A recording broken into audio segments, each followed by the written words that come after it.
Paz es historiador, es profesor de historia, es escritor, ha publicado varios libros acerca de varios enclaves históricos importantes, pero nos ha entusiasmado este de Libros Libres, que es Antes que nadie, aventuras insólitas de españoles que quisieron ser demasiado. Alguno llegó a ser algo.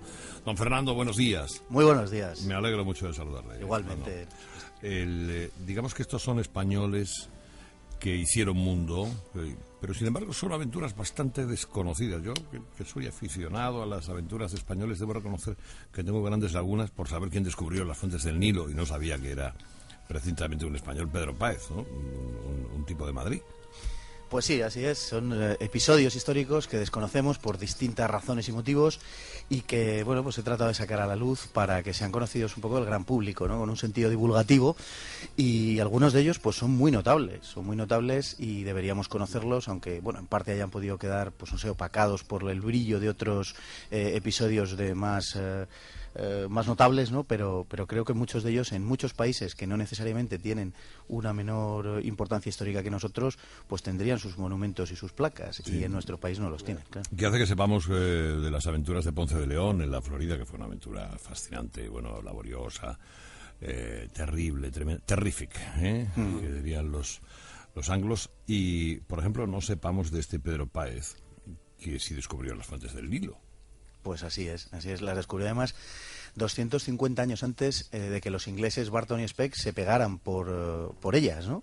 Las fuentes del Nilo son dos, una que son las más alejadas del mar, que son estas que descubrieron los ingleses mediados del siglo XIX, y otras que están más cercanas porque están en el altiplano etíope, pero que son las que más caudal aportan al Nilo, hasta el 80% de su caudal. Por tanto, en ese sentido tienen mayor importancia, y mientras, como digo, en Inglaterra Barton y Speke son, en fin, es una historia clásica ya dentro de la historiografía inglesa, incluso del acervo común de la cultura británica.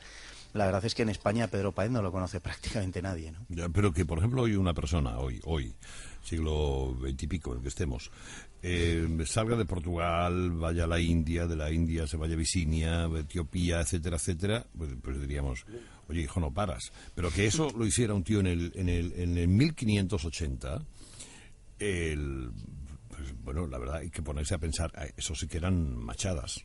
Sí, es verdaderamente increíble, ¿no? Además estuvo prisionero durante años, fue vendido como esclavo, fue el primer hombre del que tengamos noticia, el primer europeo que probó el café, que es un dato, bueno, menor pero también curioso. En fin, estuvo acompañado de un notable también hombre de iglesia, como fue Antonio de Montserrat, que también sufrió buena parte de las mismas peripecias que había estado viviendo él. Y sí, pensemos solamente que en llegar desde el puerto de Lisboa hasta Goa, que era donde tenía su sede central los jesuitas, en Oriente, pues se tardaba una media de 7 meses si todo se daba bien, porque muchas veces, en fin, las corrientes al doblar África, el monzón como sopla según las épocas del año, pues podía hacer que uno tuviera que volverse a Portugal desde el Cabo de Buena Esperanza, ¿no? O sea, eran cosas verdaderamente, son vidas verdaderamente apasionantes, ¿no? Que nosotros ya probablemente pues no podemos vivir, claro. San Agustín, que es, todo el mundo en Estados Unidos sabe que San Agustín es la primera ciudad de los Estados Unidos. Es una ciudad que fundó un español, que fue Pedro Menéndez de Avilés, bueno, de Avilés porque nació en Avilés, vamos. Marino, además, ¿no? Sí, marino y en fin, un personaje increíble. A mí en ocasiones me preguntan que cuál es el personaje con el que me quedaría si tuviera que elegir uno entre todos los del libro, y me quedaría probablemente con Menéndez de Avilés. Es un tipo que con 20 años monta su propia flota. Es verdad que tenía los medios para hacerlo, ¿no?, económicamente, pero monta su propia flota y se propone nada menos que limpiar el mar Cantábrico de piratas franceses. Y tardó un par de años, Tardó un par de años en limpiarlos y dejó aquello absolutamente reluciente para la navegación española, ¿no?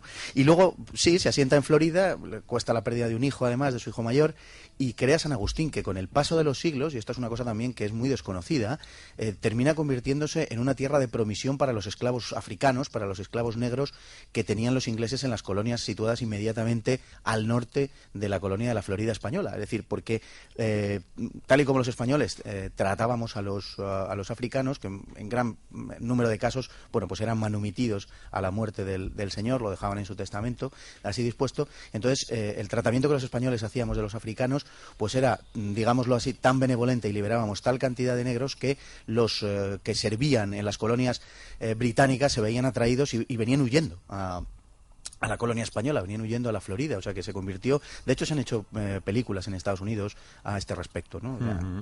Eso era pleno siglo XVI, que era la Florida, tampoco era un paseo, ¿no?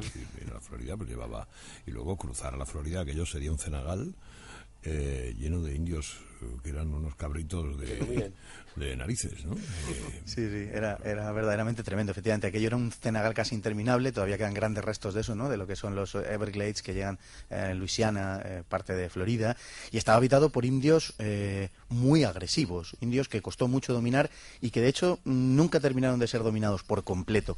También hay que decir que la Florida abarcaba un espacio mayor, es el ángulo suroriental de lo que actualmente son los Estados Unidos, y era una zona mayor que lo que hoy denominamos el estado de Florida. También abarcaba un poco de Georgia y de Luisiana, pero efectivamente fue muy, muy, muy complicado. Y de ahí, bueno, el que fuera dominado por un número relativamente pequeño, bueno, realmente muy pequeño de españoles, que prácticamente no hubiera soldados y que casi todo estuviera en manos de los misioneros, primero jesuitas y luego franciscanos, pues es verdaderamente una empresa que deja sin aliento, ¿no? Y además enfrentándonos a los franceses primero y a los ingleses después. Y Ruy González fue el Marco Polo español. Pues sí, fue el Marco Polo español, algo muy parecido, desde luego. Su nombre fue el primer embajador europeo en Asia, con un carácter más o menos, podemos decir, permanente. Además, era madrileño, y digo esto porque Ruy González de Clavijo tiene una pequeñísima calle en Madrid, ¿no? Para los que conozcan Madrid o sean madrileños, entre Melancólicos y Virgen del Puerto, tiene casi un callejón, podemos decir, mientras que la principal calle de Samarcanda, una de las principales una calle de tiendas turísticas en el centro, ¿no? Donde además hay un monumento muy grande a Tamerlán, pues es una calle dedicada a él. Y aún más, un barrio, uno de los principales barrios de esa ciudad, la segunda ciudad de Uzbekistán, se llama Madrid, porque es un pueblo, un antiguo pueblo puesto así en honor a Ruy González de Clavijo, bautizado como Madrid, que era un antiguo suburbio y que hoy, pues por mor del crecimiento de esta ciudad, ha quedado englobado dentro de la urbe, ¿no? En cambio, pues en España no tenemos casi ni noticia de Ruy González de Clavijo, y en el propio Madrid, pues prácticamente tampoco. Este era un enviado de Enrique III el de Oriente, nos recuerda Florentino, un oyente. Dice, claro, no os podéis olvidar a Ruy González, embajador de Enrique III el de Oriente. Él en realidad era un responsable de la Casa del Rey, ¿no? Sí, un era camarero de palacio. Eso es, exactamente eso. Era un responsable de la casa del rey, el rey tenía una gran confianza en él. Enrique III fue un gran rey, lo que pasa es que muere bastante pronto, creo recordar que con 29 años, 28, 29 años, y es un rey al que no le dio tiempo a desarrollar todo un programa de gobierno que tenía bastante bien diseñado, incluso nada más que hacer las primeras armas, digamos, en materia de política exterior. Pero supo plantar cara a un Portugal que estaba entonces en crecimiento, en expansión, y verdaderamente hubiera podido ser, bueno, obviamente es una hipótesis, pero no cuesta mucho encontrar un cierto paralelismo de Enrique III con los planes de los reyes católicos. Cuando murió, él tenía planes de atacar al reino de Granada, como posteriormente haría la reina Isabel, ¿no? O sea que... Estamos hablando de 1405. Sí. Era rey de Castilla o rey de León. Rey de Castilla. Rey de Castilla. Castilla y León están unificados ya desde 1230 por Fernando III. Claro, exacto, correcto. Bueno, a lo que íbamos. Bueno, Fernando III, el santo, el nuestro, el de aquí. Claro. Sí, señor. Exacto. Sí, señor. Que viene desde arriba ya con el trabajo hecho y luego ya se dedica a lo de aquí abajo. Efectivamente. Bueno, el Tamerlán es un personaje fascinante. Timur, como también se le ha llamado muchas veces, porque era un hombre que podía ir a caballo desde la Mongolia exterior hasta Constantinopla, prácticamente. Era un luchador, un tipo bravísimo. Así fue, y cuando muere Tamerlán, sucede un poco lo mismo que cuando muere Enrique III. Tienen en ese sentido unas ciertas vidas paralelas, porque se está preparando para invadir nada menos que China. Y muere, bueno, en las mismas vísperas, muy probablemente de alguna enfermedad ligada al frío extremo de las provincias occidentales de lo que actualmente hoy es China, ¿no? Es uno de los grandes conquistadores de la historia, es uno de los grandes reyes, sin duda ninguna, y su imperio pues se extendió, como bien has dicho, desde la actual China, desde la actual Mongolia hasta el Mediterráneo. Sí, fue un gran enemigo de los turcos, a pesar de que, bueno, él era musulmán, pero, en fin, profesaba la religión con una cierta laxitud. Hemos sabido de los que llegaron al Perú, de los que llegaron a México, de los que surcaron el Océano Pacífico, pero hay muchas batallas que se nos pasan, ¿no? Se nos pierden. bueno, sostengo que hay gente que no sabe dónde está Trafalgar, creo que es una plaza de Londres, que lo es, ¿no? Pero afuera aparte es, en fin, un cabo que está al lado de Tarifa. Hombre, es precioso además esa zona. Sí, al lado de Gibraltar, un poquito más para allá, más para dentro de Tarifa. Gracias por el libro, Enrique. Sí, hombre. Tú te pones ahí, estás viendo Sahara, estás viendo los caños de Meca, te subes al faro que está ahí mismo y es una maravilla. Lo que sorprende, Carlos, es que hayamos sido tan pudorosos a la hora de no explicitar y de publicitar a estos personajes. Es decir, comentaba antes con él que los historiadores anglosajones han hecho retratos maravillosos de España. Parker, la mejor biografía que se ha hecho de Felipe II la ha hecho Parker. Y luego, es decir, ¿por qué ese pudor de no hablar de esta gente, aparecer en letra pequeña o en segunda fila? Bueno, efectivamente sí, han sido historiadores anglosajones los que en muchas ocasiones han puesto de manifiesto algunos de los mejores y también peores, pero en fin, que han tratado los periodos de la historia de España muchas veces más convulsos, ¿no? El caso de Parker que citaba ahora mismo, el caso de Henry Kamen, por ejemplo, ¿no? En cuanto a la historia de España, John Lynch y muchos otros, ¿no? Los españoles tenemos mucho pudor en hacer esto, pues yo creo que por dos razones. Una primera, porque en España, en definitiva, la cultura es algo casi, no voy a decir yo mal visto, sino casi sospechoso, ¿no? Y se confunde mucho con el entretenimiento. Yo creo que esto es la mejor prueba. Y luego también hay una segunda razón que no podemos obviar, y es que una gran parte de ese espectro cultural está dominado ideológicamente de un modo tan intenso que sacar este tipo de cosas, pues ya de por sí parece que le hace a uno sospechoso de no sé cuántas cosas inconfesables, y entonces hay un cierto miedo al respecto. Hay una especie de... Cuentas en el libro, o consideras en el libro, que los españoles tenemos desde la derrota de la Armada Invencible un complejo de inferioridad respecto al resto de Europa, Inglaterra, todo, ¿verdad?